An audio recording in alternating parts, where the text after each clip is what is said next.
Na pwede chupain 500 budget ko. Okay lang ba ako yung mag-cancel na ito? Okay mga toy, so may nakuha tayong booking. Ito, nakalagay. Yan, Snell. Yan yung mga booking na yan. Yan yung...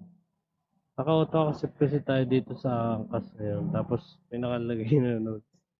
Na pwede chupain 500 budget ko. Cancel na lang sa hindi trip. Salamat. May Tebes Hardware Phase 1, Metro B. Tapos nag-text siya. Syempre, naka-auto-accept ako. Hindi ko ano yun. Hindi ko, kahit maglagay siya ng note, automatic yun napapasok sa akin. Okay lang ba ako yung mag-cancel na ito? Nag-text yun. Hi sir, nabasa niyo po note ko. Naka-reply ako, sabi ko, naka-auto-accept po ako, paki-cancel po, mababawasan ako sa acceptance rate ko. Hanap na lang po ulit kayo ng Papa Chop. Ayun o. Ayun o, kita-kita o. Hanap na lang ulit kayo ng Papa Chop. Ewan ko na ibabasa nyo.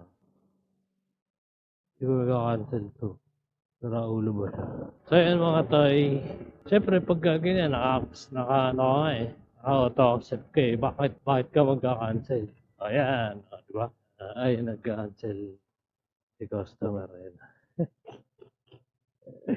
Nag-cancel si customer. Pre. Ay, sa akin na naman mapupunta yun. Hype na yan. Na-auto-accept nga ako, sa akin na naman pumasok. Tayo natin, pagkakas. Natin na naman papasok yan. Hype na yan, libog na libog lang. Maya tayo mag-unta, sa atin na naman papasok. Shoutout sa'yo. Ay, dapat pala, kinita ko, para makita siya. Yari, ano ba yung mga to, hanap tayo ng totoong booking, hindi yung apuch na booking. Babush.